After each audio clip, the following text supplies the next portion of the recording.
90% మున్సిపాలిటీలను కాంగ్రెస్ గెలవాల్సిందే. తను ఎక్స్పెక్ట్ చేస్తుండా, ఆలోచిస్తుండా, లేకపోతే ఏందో తెలియదు. సర్వే రిపోర్ట్ల ప్రకారం బీఫామ్లు సీఎం రేవంత్ రెడ్డి రెబల్స్ బరిలో ఉండకుండా చూడాలని, బీసీల్లో అన్ని సామాజిక వర్గాలకు న్యాయం జరగాలి. మంచి న్యాయం చేసినావు దొరా, బ్రహ్మాండమైన న్యాయం చేసినావు. బీసీలకి 42% దక్కించినావు. సంతోషంగా అందరు కూడా బ్రహ్మాండంగా ఇలా పోటీలో ఉన్నారు. చూడుర్రి ఆయన ఏం చెప్తున్నాడు, బీసీలకి అవకాశాలు రావాలి. ఎట్లొస్తాయి? ఎట్లా? బీసీలోనే అన్ని సామాజిక వర్గాలకు న్యాయం జరగాలని మళ్ళీ మనకు కొట్లార పెట్టుడు. మనకు ఏమన్నా అంటే పలానా యాదవులే, పలానా గౌడులే, పలానా ఆయన్నే, పలానా మున్నూరు కాపే తీసుకుంటుండు, అందరికి అస్సలేవు అని చెప్పి మనకు తాకలాటలు పెట్టడానికి మొదలయ్యండు. అందరికీ రావాలని చెప్తుండు. అరే అసలు నువ్వు ఇయ్యాల్సినటువంటి 42% ఇచ్చినావా? స్థానిక సంస్థలు ఇస్తాంటివి కదా, ఇవాళ ఇచ్చినావా? ఇలా మున్సిపాలిటీలన్నీ కూడా 42%తో పోతున్నాయా? కాదు. మన సర్పంచ్లకు ఇచ్చినావా? లేదు. భవిష్యత్తులో వచ్చే ఎంపీటీసీ జడ్పీటీసీకి ఇస్తావా? రావు. ఇక ఇంకేమి ఇస్తావా? నువ్వు ఇవ్వాల్సింది ఇవ్వకుండా ఇలా ఇప్పుడు అన్ని సామాజిక వర్గాలకు దొరకాలని చెప్పి బీసీలల్లా మాకు తాకలాట పెట్టే ప్రయత్నం చేస్తా ఉన్నావు. అంటే మేము అనుకోవాలన్నట్టు, అరే ఆ కులపులకు ఎక్కువ వచ్చినట్ట, ఈ కులపులకు ఎక్కువ వచ్చినట్ట అని మళ్ళా తనక సావాలి. ఆ 10 నియోజకవర్గాల్లో కొత్త పాత నేతల మధ్య సమన్వయం చేసుకోవాలి. జూమ్ మీటింగ్ లో మంత్రులు, పార్టీ నేతలకు సీఎం దిశానిర్దేశం.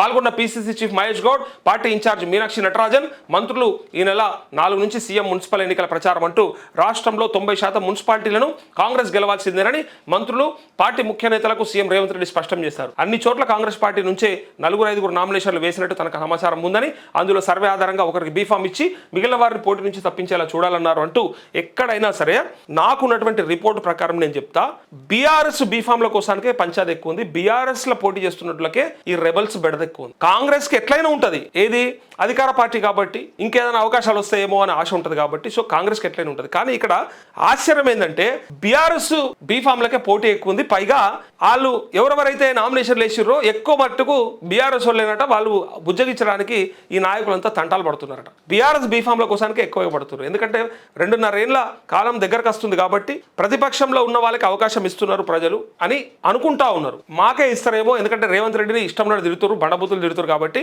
ఏమన్నా మా మీద ప్రేమ ఉంటుందేమో, మమ్మల్ని గెలిపిస్తారేమో అని ఆశ కొద్దీ వాళ్ళు చూస్తూ ఉన్నారు. సో అందుకోసానికే ఈ ప్రయత్నం అంతా. అయితే ముచ్చట ఏంటంటే 3 రోజుల్లో సీఎం ప్రచారం షురు. మళ్ళీ మున్సిపాలిటీలకు కూడా తిరుగుతాడు కదా, ఊర్లలో సర్పంచ్ల కోసం తిరిగిండు కదా. అంటే అప్పుడు సర్పంచ్లో ఎన్నికలు అవుతుంటే బయట జిల్లాల మీటింగ్లు పెట్టి ఎట్లయితే చేసిండో ఇప్పుడు ఈయన తిరుగుతాడు. అప్పుడు కాలువకి బల్పం కట్టుకొని తిరిగిండు. యాదికుందా జూబ్లీల్స్ కూడా. ఇక చూడండి, 3 రోజుల్లో సీఎం ప్రచారం షురు.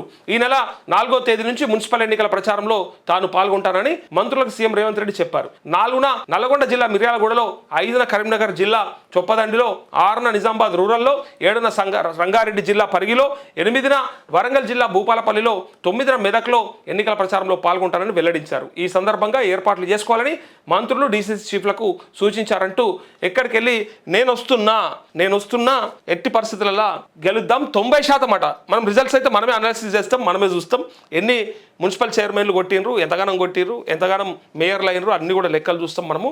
కాకపోతే గ్రామాలలో ఉన్నట్టుగా ఉండకపోవచ్చు అనేది నా భావన. No doubt. అది గ్రామాలలో ఉండేటువంటి వ్యతిరేకత ఏదైతే ఉందో మున్సిపాలిటీలలో అంత రాకపోవచ్చు, అంత కనపడకపోవచ్చు. ఎందుకంటే వాళ్ళకి ఆ ఫ్రీ బస్సు ప్లస్ తన బియ్యం రేషన్ కార్డులు ఏవైతే ఉన్నాయో వాటి సరిపెట్టుకుంటారేమో. మరి ఆ ప్రకారంగా ఎట్టి పరిస్థితుల్లో కాంగ్రెస్కి వేస్తారేమో అని కొంత అనుమానం ఉన్నది. అయితే ఇక్కడ బీజేపీ వర్సెస్ బీఆర్ఎస్ గానే కొట్లాట ఉంటుంది తప్ప, ఈ యుద్ధం ఉంటుంది తప్ప ఈ ఎన్నికలల్లో కాంగ్రెస్ వర్సెస్ బీఆర్ఎస్గా అయితే ఉండదు అనేది కొంతమంది చెప్తున్నారు. ఎందుకంటే మున్సిపాలిటీలల్లో అర్బన్ ఓటర్ల మధ్యలో ఈ చర్చ అయితే ఉన్నదట. సో బీజేపీకి కొంత అవకాశం ఇచ్చేటట్టుగా కనిపిస్తున్నారట. అది కూడా మనం చూస్తాం. ఉన్నట్టు చెప్పాలి కదా.